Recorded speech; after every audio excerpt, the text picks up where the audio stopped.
The jury is present, sir. Hey, thank you. Cross-examination.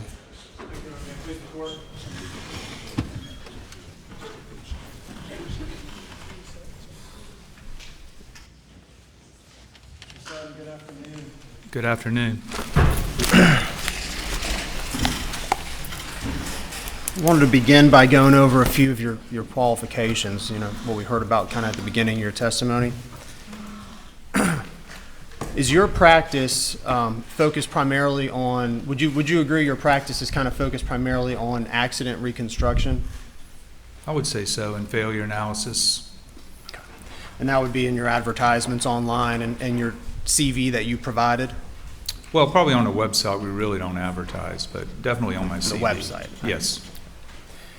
And most of the work you've done would have been in that field, the accident reconstruction or analyzing things to do with mostly civil litigation. Would that be fair to say?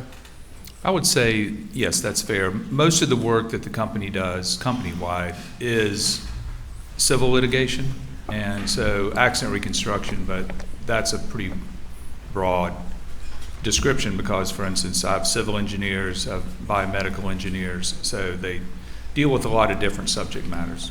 And primarily civil litigation, even though it's a broad area, civil litigation. Exactly. Very good.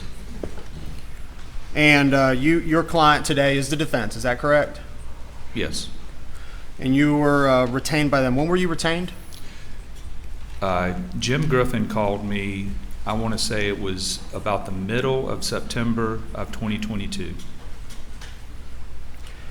And I know we've seen your PowerPoint. Did you, is that your report or did you prepare a separate report for defense? The written report that I did in this case was on the acoustics testing, Okay. but the PowerPoint was just trying to pull, it's a big file of course, but just trying to pull it all into one place. Did you provide any additional reports to defense or was the PowerPoint the only one? Just the PowerPoint, and then I had maybe a 4 to 5 page report on the results of the acoustics testing. And when did you finalize your PowerPoint that we just saw today? In its final form, that would have been yesterday. So you finalized your PowerPoint one day before your trial? Yes. Is that standard for you to do? Yes. All right. And what's your how much are you getting paid for your services? So the company charges $3.50 an hour for my time. And how many hours have you worked on this case? Oh Lord, a lot. I couldn't give you an idea, but I made 2 trips down here. I've been to Moselle twice. I read through a bunch of documents. Studied pictures forever, got ready for trial, of course, that took a while. I would probably say that I have, somewhere between 40, 50 hours in this case. 40 to 50, is that your estimate? I would think so. And travel incurs additional expenses, is that why you kind of mentioned it separately? It does, yes. So, the company charges anytime I'm traveling or working. Have you ever done any work for the law firm formerly known as PMPED? No. Because I've been doing this for so long, and I do a lot of railroad cases, I have been on the other side of that law firm, and I've been deposed, like on the other side. They took my deposition. I was on the other side working for a defendant. But I've never worked for them directly, like on say, a personal injury case or a wreck case. Have you ever been retained to work on the boat case? Yes, I did. Okay. Tell me about that. What was your retention for the boat case? And by the boat case, which one are you referring? Which one? What do you understand that to be? Well, the boat case the Mallory Beach case, so the one that occurred down at Paris Island. So I do boat accidents. I do small vessel, watercraft, jet skis. I've actually worked on ship accidents, ship collisions before, so I do a lot of maritime and boat accident work. And I was called by Jim Griffin a few years ago. It would have been probably, within a few months of that accident, and I did an investigation of the boat crash. Do your services also include a retainer? Like, is there some sort of retainer to work off of before the hourly billing kicks in? No, our company is pretty simple. We just bill by the hour. So we don't do contracts or retainers. Some people in my field of work do. So you were originally retained by Mr. Griffin for the boat case to do a boat reconstruction. Is that fair to say? Yes. Okay.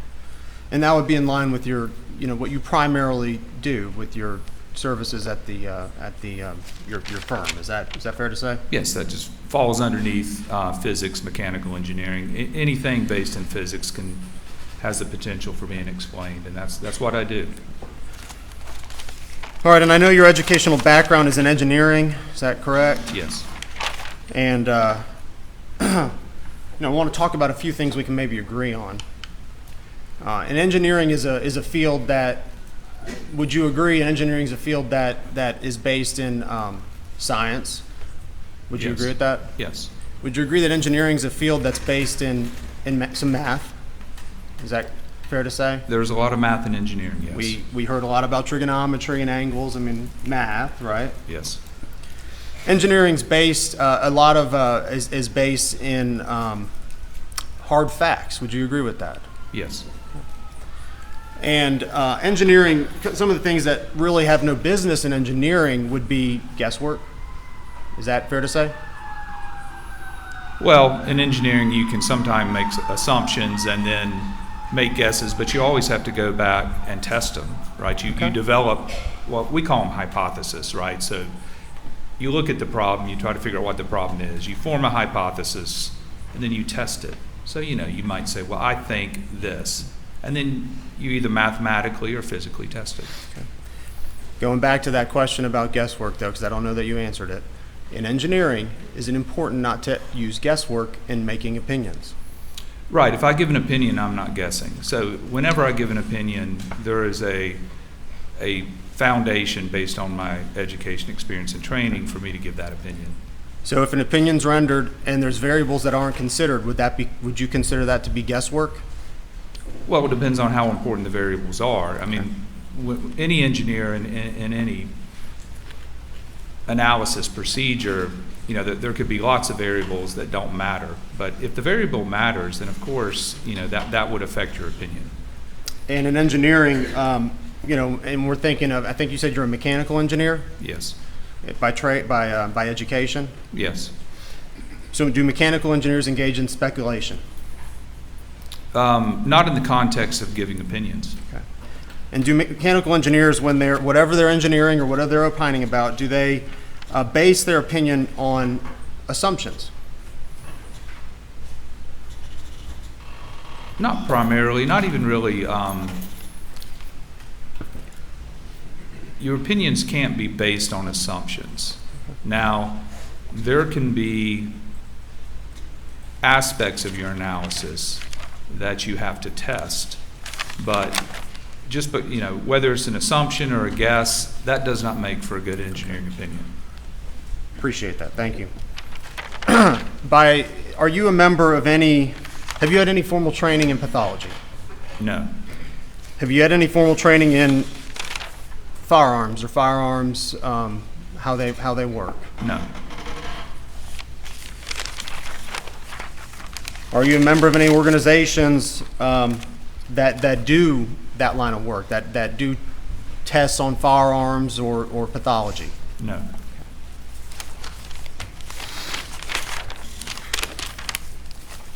Have you taken any shooting incident reconstruction classes? No. Do you have any certifications in shooting incident and reconstruction? No. Have you taken any classes in gunshot wounds? No. Have you ever done any studies on bullet trajectory from out of the muzzle of a gun? Yes. Okay. What studies have you done? I've done all kinds of testing. All right. Such as? For instance, one time I had a case, it was a murder case where a person was shot through a car door and was shot with a .357 Magnum, and the door had maybe 6 bullet holes, and each of the bullet holes had different characteristics. So I went to the junkyard and got 25 to 30 of these doors, and I spent a couple of weeks shooting that door with a .357 Magnum at different angles, different distances, until I could replicate the bullet holes in the actual, in the door. So what you're doing there is that you have a door as evidence, and then you're trying to figure out, okay, what does that tell you? Not the same as what I talked about today, but similar. I had a case one time where there were 2 deer hunters in the woods and one got shot at long range. So we did a lot of long-range ballistic testing of the ammunition in the firearm to determine the drop distance of the bullet and to understand where the one hunter would have to aim the weapon. I have done proximity testing with firearms by looking at the stippling. So in other words, I have a rig that I can put a pistol in, and then I put target. A lot of times I use sheetrock, and then what I do is I fire the gun at increments back and look at the pattern of the stippling. Sometimes you'll get soot and stippling, and sometimes that. So it would all be testing within the context of the cases. You know, when I get involved in a firearms case, those are the types of things types of tests that I would do. It's just a general part of our business. When we get presented with an engineering problem, we do testing. And those testing, any of those studies that you did, were they subject to peer review or published in any publication? No, I typically don't write papers or submit papers. I do the work. So it's you doing a test on your own? Yes. Is that right? That's what it is? Yes, or with, of course, people in my office help. With your office? Yes. Okay. And are you a member of the International Association for Identifications? No. Firearms identifications? No. You have any certifications along those lines whatsoever? No, I'm not a firearms expert or a pathologist or a wound expert. That's not my area of physics. It's not my area of expertise. Okay, so is it fair to say then any opinion you rendered on relating to firearms, we shouldn't rely on it then? That's not what I said. Okay. If it's related to exterior ballistics and terminal ballistics, then yeah, you can certainly rely upon it. But I'm not going to testify about wounds or pathology or anything like that, and I haven't.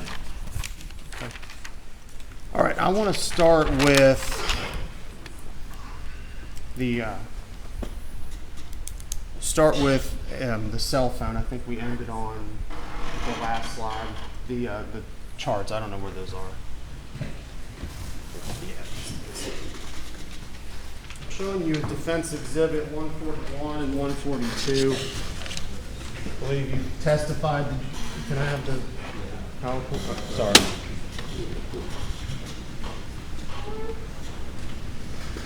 I believe you testified that you created these graphs. Is that right?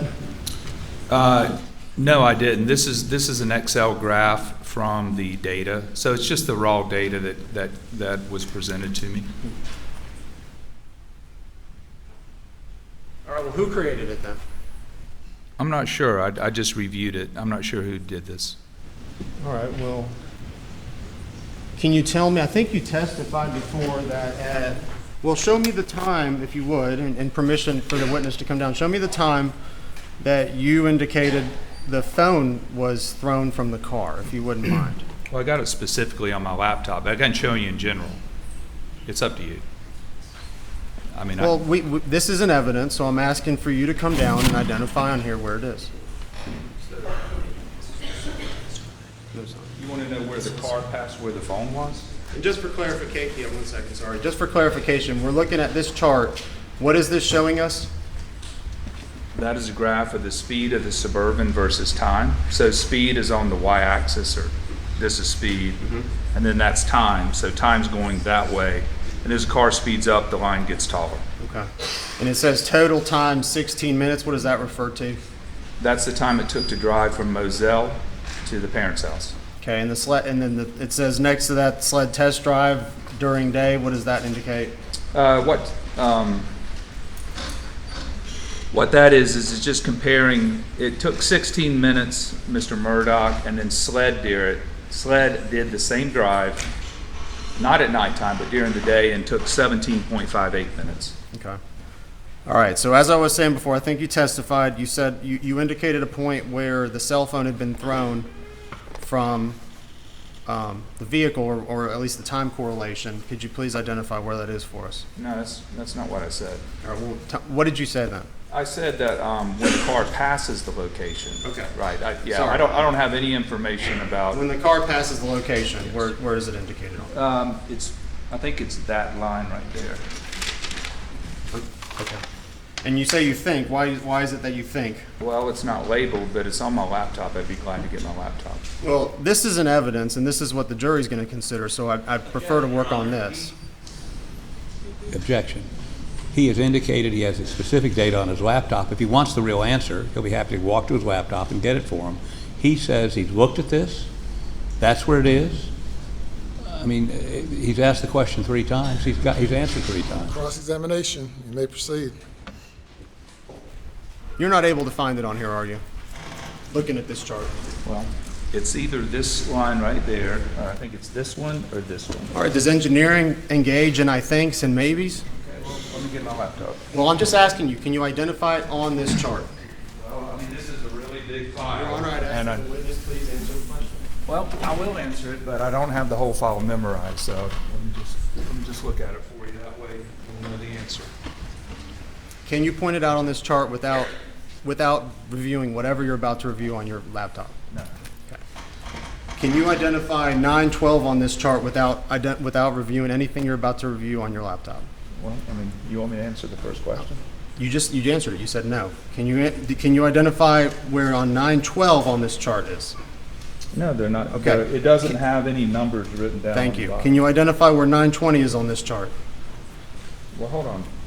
You want me to answer your questions? You want me to answer the first question? The questions, please. Can you identify where 920 is on this chart? No, because there are no numbers on this, but it's. And can you identify where 952? His answer. Let's give the witness an opportunity to answer the question. And can you identify where 952 is on this chart? Not specifically. Okay, thank you. You can sit down. I don't need to. And I'm showing you what's been marked as defense exhibit 142, and same thing. There's no numbers. There's no times on here either, right? No, not on the x-axis at the bottom. Switch to the PowerPoint, please.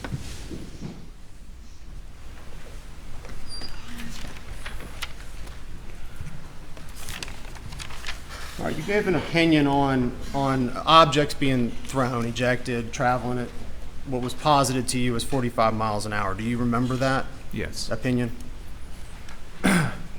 What are some variables, and you're an engineer with math background, what are some variables you would need to know before determining the distance, trajectory, and speed of an object? Like, is the hypothetical if somebody threw a phone out of a window? My hypothetical is, in order to determine the speed of any object, what are some variables that you would need to know in order to determine the distance it was thrown, the trajectory it was thrown, and the speed at which it was thrown? Okay. What are some information that you would need to know in order to posit an opinion about that? Well, there would be a lot of variables, but the main ones would be, and I think I understand your question, but let's say you find an object on the side of the road, and you want to know how fast, let's just assume that somebody throws something out of a car that's driving down the road. And let's say this would be a typical problem people ask me or we're presented with. It's like, well, can you calculate based on the physical evidence on the side of the road, how fast was the car traveling when the phone was thrown out? I mean, let's just look at it that way. So what you would need to know, like, let's say that it was on the shoulder of a road and there was like an impact mark on the shoulder of the road, and then 57 feet later is the phone, right? So you could make a pretty good determination the phone tumbled 57 feet. Well, a tumbling object decelerates at about a half a G, and that's 11 miles per hour per second. So over 57 feet, you could back calculate it. You're going to come up with something probably like 30 miles per hour, right? The variables would be the condition of the shoulder, obviously the speed that it's thrown out, Okay. right? Energy, right? Right, because for instance, if you're driving down the road, you could throw it forward, you could throw it backwards. So you may want to add the speed or subtract the speed from the velocity of the vehicle. And I'm going to let you keep going, but just answered the question, interrupted again. Were you through answering that question? I think so. I think that's probably All enough. right, next question. All right. About the strength, I think you said strength of the throw. Is that what you were talking about when we last cut? Well, Variables. right, because if you just drop the phone from the car, it has zero initial velocity relative to the car, but the car has relative velocity to the road. So, for instance, it's going to have a different trajectory if you throw it straight down out your window than it would be if you throw it up in the air or throw it sideways. Those are all what's called initial conditions. And so, but, you know, if you had information, let's say you had a witness in the passenger seat that said, well, he tossed it straight out of the window, then you could calculate it that way. But you would need more information. So, you know, to know specifically this type of problem, you would need to know a lot of different information to get like a, if you said, how fast is this car going based on how far that phone tumbled down the street? Yeah, you would need to know some more information. So you'd need to know the energy thrown, energy at which the object was thrown, correct? Yes, or the speed. Would you need to know the mass of the object that was thrown? No, That wouldn't matter? no, Would you need to know the wind resistance, if any? yes. Would you need to know the wind speed, if any? It depends on the problem, but that might be a factor. And absent any of those variables, really can't tell anything about an object that was thrown. Is that fair to say? Well, it depends on the question that's asked. If you were asking me the question, how fast were the car going, then yes, you would need all those variables unless you wanted a wide range of answers. But if you ask me, if you toss a phone at near highway speed or close to highway speed, will it tumble? It's a completely different question. There's no variables there. That's just fact. Okay. And while this may be obvious, I'm going to show you what's been marked, or what's been entered into evidence as State's Exhibit 230. I'm sorry, I keep doing that to you.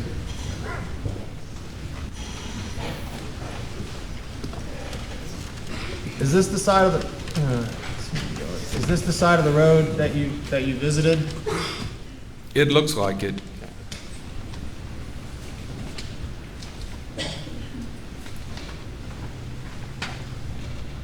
Does that look like it also?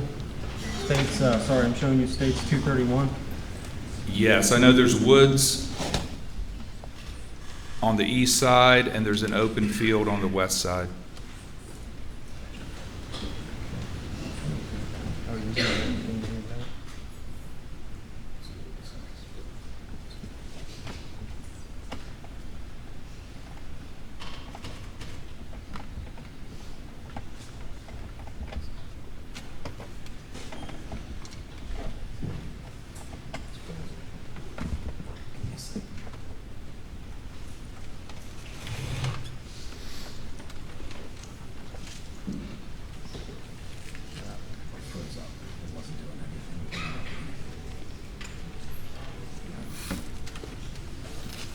You know, I'll just do this the old-fashioned.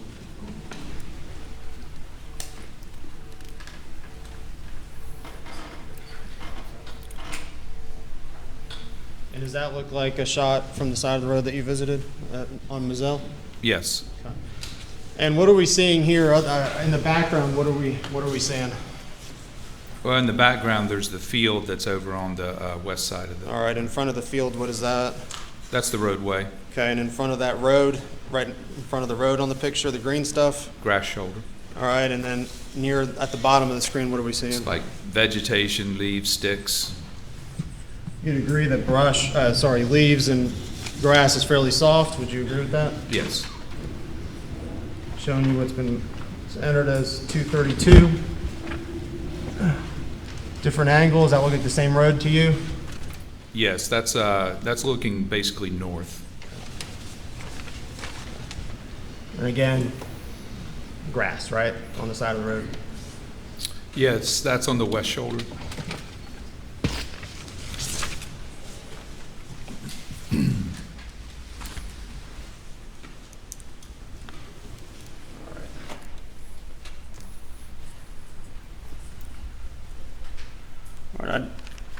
when you do sound studies, have you done work? Is it primarily for like OSHA related things, or I know you mentioned some companies? Is that what the sound studies have primarily been for? It's typically the work that I do now. It's the sound studies. Yes, the acoustics measurements that I do typically would be related to train whistles, train horns, emergency vehicles, backup alarms where, say, somebody gets backed over with a truck, audibility of backup alarms. I've had audibility of warning alarms inside of a factory, like, could a worker hear the alarm and then get out of an area that was dangerous?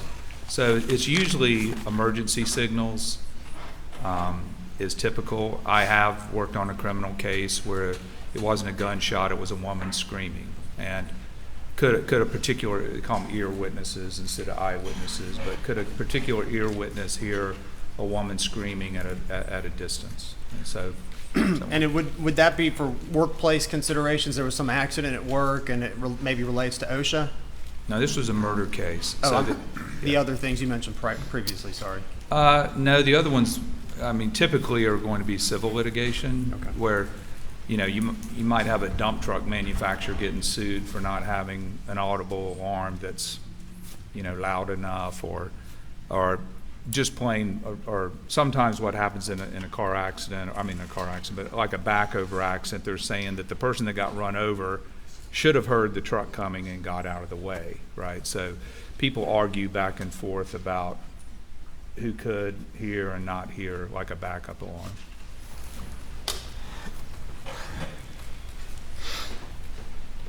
All right, I'm going to direct your attention now to the sound study that you conducted, and it was in your PowerPoint. Page 75 of your defense exhibit.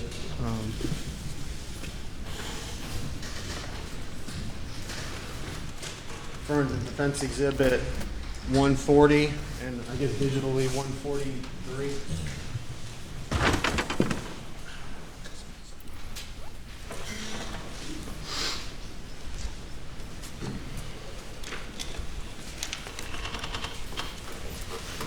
All right, if you could, please, to page, I believe 75, or exhibit 76.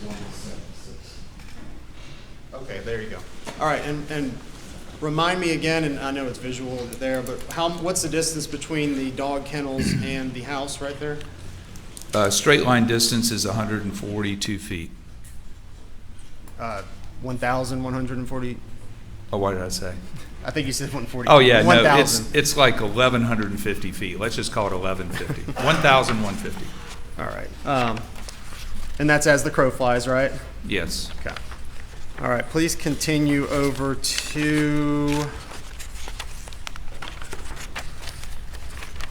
exhibits. If you just fast forward for me, sorry, I'm trying to find the number. Exhibit 1, just if you keep going, I'll stop you on the 300 blackout. All right, this ammunition, what kind of ammunition is that? 300 blackout, 147 grain, full metal jacket. Okay, and do you know who the manufacturer of that is? It looks like Cellier and Below. Okay. All right. And that's the ammunition you used on the 300 blackout test? Yes. All right, if you would fast forward a couple. And this is this your rifle? No. Okay. Is this a person's rifle that was working for you? No. This was a law.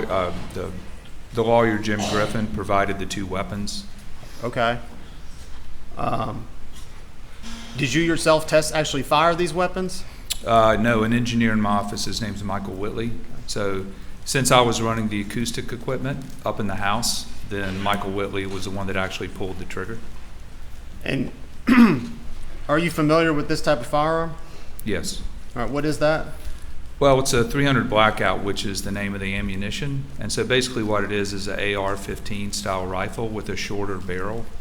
And when they shortened the barrel, they needed a specially designed ammo for it, so it would be efficient.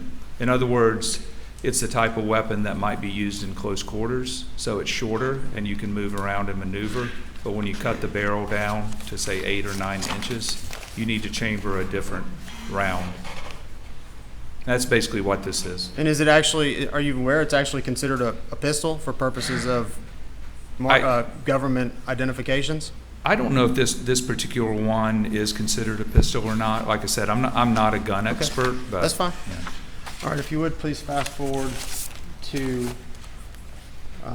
there you go. All right, this, reverse one, please, thank you. All right, this picture, what are we looking at?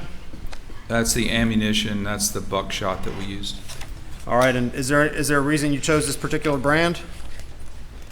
The Winchester was similar to the brand of ammunition used. What kind of ammunition is this type? It's a 12 gauge buckshot. It's like 2 3/4 inch shells. I want to say that the buckshot in the Murdaugh was maybe a 3-inch shell, but this is a similar load. So similar but not the same, That's correct. and not the same manufacturer. I think it was Federal. I'd have to go back and look, but I think there was Federal and maybe Winchester. The reason is just because I know that the plastic shot cups were found at the crime scene, and I think that's Winchester. But I would have to go look. Okay, so but you concede you didn't use the same gauge for buckshot as was used in the murder of Paul Murdaugh. No, it's probably slightly different. Okay. All right, if you would please continue to Exhibit 7. And again, what do we have here? That would be the turkey load or bird shot with the smaller pellets that we used. Okay. And again, this is not the same load that was used in the murder of Paul Murdaugh. I don't think it's the exact same. It's just representative. All right. All right, if you would please go to Exhibit 24. I think it's like 2 or 3 slides. There you go, right there. Thank you. All right, and again, this is the interior of the house at Mizell, is that correct? Yes. And I believe you already testified to it, but what was the ambient decibel reading inside that house? 35 decibels. Pretty much steady state. And is that, well, I guess we heard an audio clip, right? Yes. That we played for the jury. Does the ability to hear something, is it affected by the ambient noise? Yes, in that's a what. room? Yes. Did you do a test on what the ambient noise is in this courtroom? No, I can do it right now if you want me to. Did you do it before? Does the ambient noise have an effect on how we hear something? Yes, that's what I explained. So in order for you to be able to clearly hear something, it's got to be 10 decibels above background. And we've If heard it's 10 decibels below background, you're not going to be able to hear it. And when you're in between, it depends on if you're listening for it. Like if you're really listening for something, like if you're at a train crossing and you're listening for the train horn, it could be right at the background level, like you've got the radio on a little bit. The train horn can be right at the background level, but since you're listening for it, you might be able to hear it. If you're not paying attention, then you might not. But if it's 10 decibels above your background, you will hear it. 10 decibels below, you're not going to hear it, because again, that's twice as loud or twice as soft. And if sound's relative, and I know you gave an example of the concert, how did you decide, or how did anyone decide what volume to play that sound clip? Would volume affect your ability to hear something? It does, but it really wouldn't matter because, again, the shot from the kennels was only 1 to 3 dB above background, so it was about 36, 37, 38 decibels. And even if you rustle a piece of paper, that could be in the 50s. And so it doesn't really, in this case, the volume of the TV, it really didn't matter just because the sound of the gun inside that house is so faint, it wouldn't make a difference. All right, and I know this may be outside your expertise, but just asking you common sense, are you aware that trees generally grow? Yes. So remind me again, what day did you go out and perform these sound tests? The sound tests were January 5 of this year, so 23. And I know we have some pictures, if you wouldn't mind backing it up to Exhibit 14. It's the closest representation I could find. Okay, right there is fine, sorry. Would this tree line on the back of picture Exhibit 10 be consistent with what you saw in January? Yes, that is January. Okay. And are you aware of what the date of the murder was? Well, that's June the 7th of 21. So basically, this picture's taken, let's say, 18 months later, 19 months later? And I think you did testify that sounds, because speed travels in a straight line, sound would be affected by the tree line. Is that correct? It will be on the other side of the tree line. It's also going straight up, too. It's like I said before, it's like a big half bubble getting bigger. The trees probably, obviously, did grow in the year and a half when it happened. And I did make correction for the trees, but it was only, I think it was 1.7 dB, if I recall. But so the trees made a difference, but not that big of a difference. Well, without being there and whatever the tree height were, would that have an effect on the sound level? I mean, I think you said you accommodated 1.7 dB, but will you agree that the height of a tree or a forest would have an effect on the sound? Oh, it'll have an effect, but in this case, it's two. Let's just call it 2 decibels. And what I'm talking about is,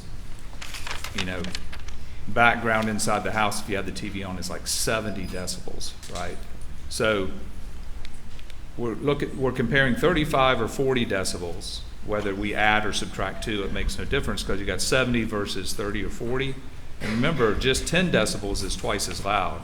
So 70 decibels is many, many times louder. So I went through the process of making sure that the numbers were correct, but minor variables such as wind, humidity, wind speed, the trees, all of those, even if you factored all of those in, it really doesn't make a difference, just because the gunshot inside the house was so faint that you're just not going to hear it.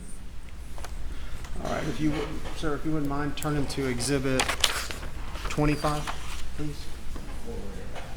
It would be toward the end, forward.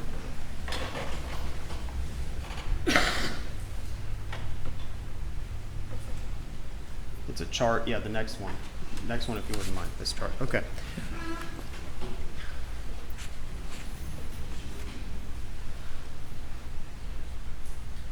What's the decibels of a vacuum cleaner at 3 meters and a gas lawnmower at 30 meters? What's the decibel reading on that? 70. Be 70? Yes. And you said the TV was at 70? 68 to 70. So the same as a vacuum cleaner running and a gas lawnmower? Well, the lawnmower is at 30 meters, which is, that's, Just 100 check. feet. It must be a pretty quiet vacuum cleaner, because in my experience, a vacuum cleaner is a lot louder than 70 decibels. What was the decibel reading that you measured for the shotgun blast again? Around 154, I believe. It's on the next slide. And what was the reading for the rifle? 165. I think you talked about extrapolation. You know what I'm referring to? Extrapolating the sound over distance? Yes. Okay. And I think you said, but the sound dissipates 6 decibels for every twice the distance. Is that fair to say? Yes. Is that accurate? Yes. And that's what you testified to. Yes. So if you wouldn't mind, could you extrapolate for me, so at 165, which is what the rifle tested at, could you reverse extrapolate that to 1,024 feet? Could you do the math? Yes, I have that.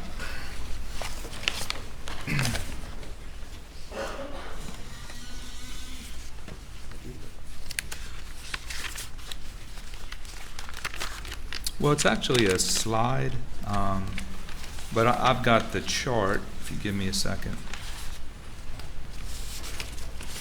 Okay. So what I did was, when you add in the attenuation, what distance do you want to know? 1,024 feet? So basically, just like outside the house? Yeah. Yeah. Just the basic Okay, calculation. so because of the weather conditions, I adjusted the number up for, I'm assuming we want to talk about the night of the murders, right? I just want to know if you could if you could extrapolate. I don't want to know about weather conditions or anything right now. I just want to extrapolate 165 decibels beginning at 3 feet or beginning at 3 feet, and then I want to extrapolate it to 1,024 feet, and those are even numbers. It's 89.5 decibels.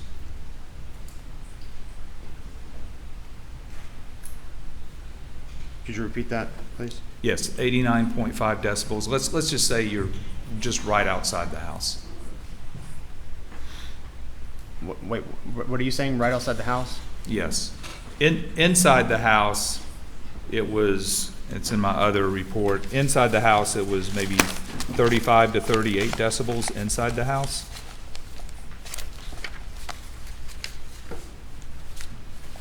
All right. I'll come back to that.